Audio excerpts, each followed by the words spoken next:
get this to be set up where you're not really seeing that. But anyways, hi, I'm firelotusthewitch, and thank you so much for clicking on this video. If you haven't already, go ahead and subscribe and hit that bell icon so you get all the notifications of when to go live. So the other day, or yesterday, I made a video asking what would be some great videos for me to make for y'all, specifically.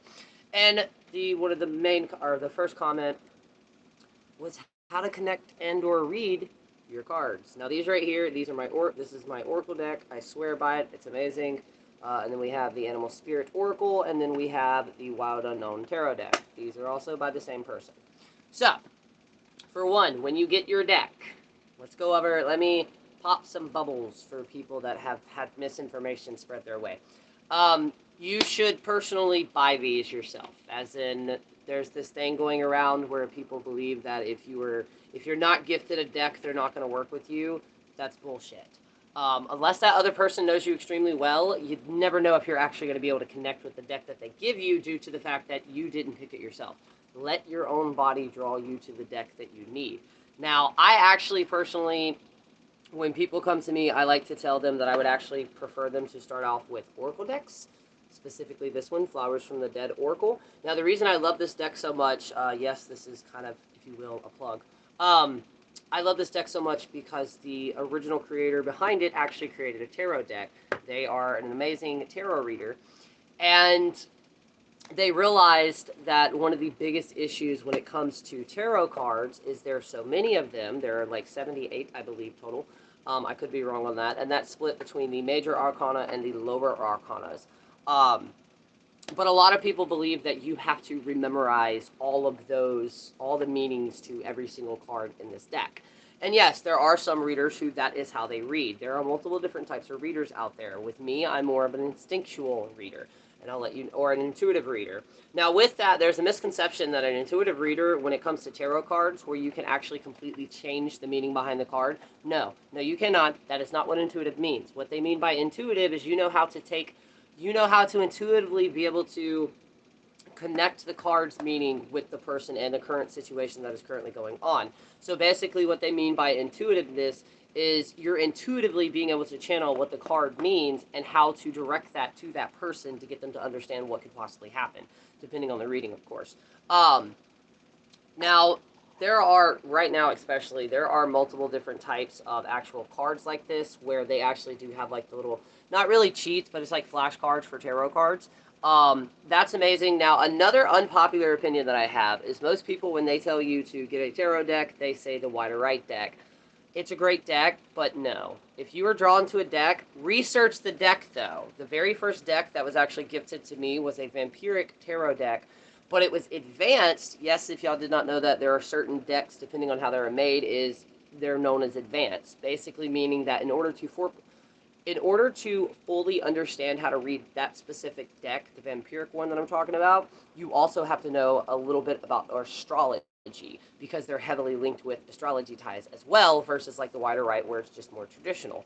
And in general, if you are interested in picking up tarot, for one, it is a practice, which means, there are some people that'll be able to pick it up, and just like we have talents where you pick something up and you're good at it, same is going to happen with these. But do not get discouraged. It takes time to not figure out how to read the cards. It takes time for you to figure out how you can read the cards. That is the biggest thing that I see people overcomplicating, because they see all these other readers, like a good friend of mine still today, and one of my exes, they could read a tarot deck. They could read tarot cards like I've never seen anybody else in my entire life.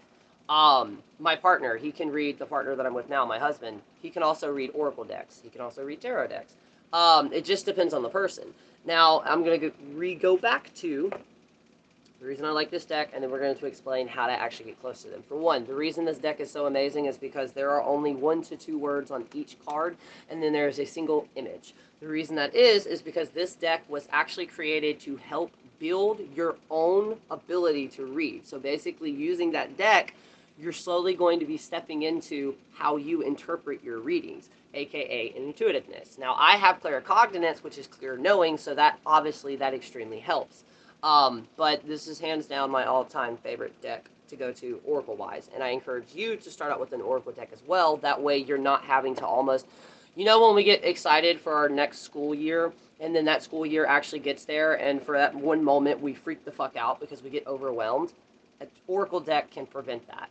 But again, research the author, research the story, research the actual deck, and then also research the history of tarot reading and the history of the cards and who made them.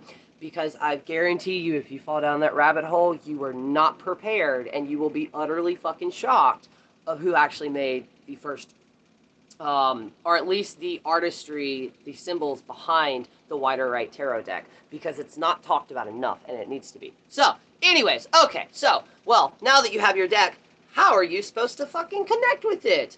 So easy, it's not even funny. Okay, so for one, do you have to go through this ritualist with cleansing? And I mean, yes, I would prefer you to, but again, it's your practice. So again, listen to your intuitiveness. What is your mind and soul and spirit guides telling you to do? How are you going to cleanse it? Now, obviously, you can smoke cleanse, not with white sage, people. Culinary sage, rose, lavender. Rose petals is really good for it. Lavender, cedar, oak. You can even cleanse with oak. There are so many things out there that you can use besides white sage, people. Okay. With that being said, though, you can also use bells or music in general. Literally, you can go in your kitchen and get 2 pots and bang it together while saying, I cleanse these cards. It's as simple as that, people. But there is sounds cleansing. There is smoke cleansing. There's using Flora water. Now, if you're using water on your deck or any types of oils, you're not going to do like a candle where you're pouring that shit there. You're literally just going to do like this. Shake it up. Get a little bit right there. Kind of rub it in until it starts to dry. And then boom. Pat it on your deck. Boom. You just cleansed your deck. Now, with that, talk to your deck. Act like, now I know a lot of, not all practitioners are people that are going to be getting into this for the first time. Because again, now, since y'all came to my page, I am a practitioner as in a magical witch. I practice witchcraft, and I also read Oracle and Tarot. But no, you do not have to be into witchcraft or be even linked or involved with witchcraft if you would like to read Oracle cards and or Tarot cards.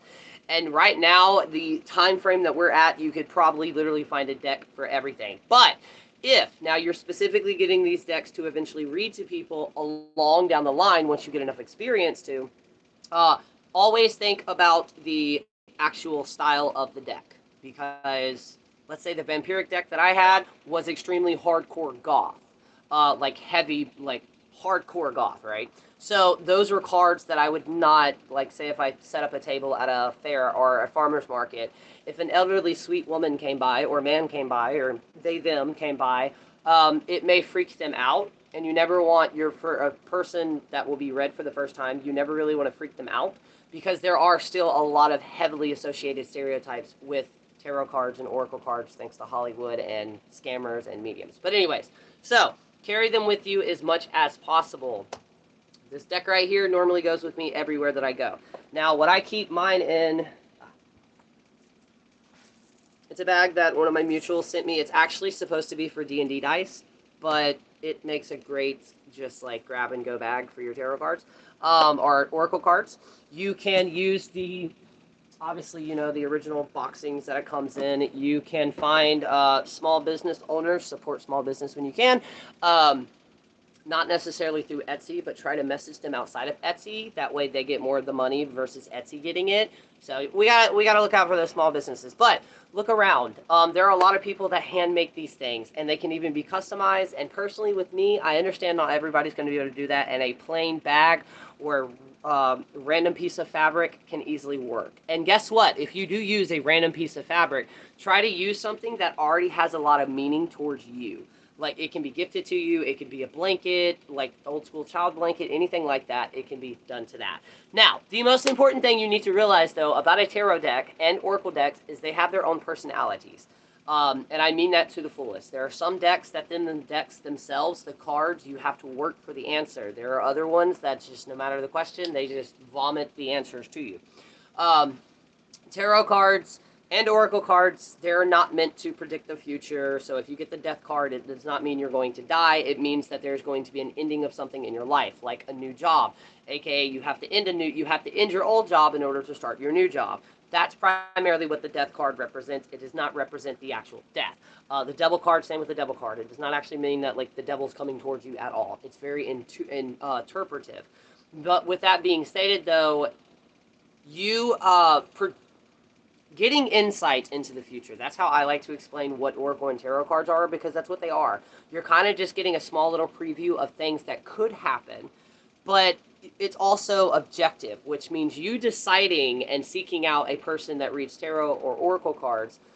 You just deciding that, sitting down and getting that reading, that entire reading can be completely different. You know what I mean?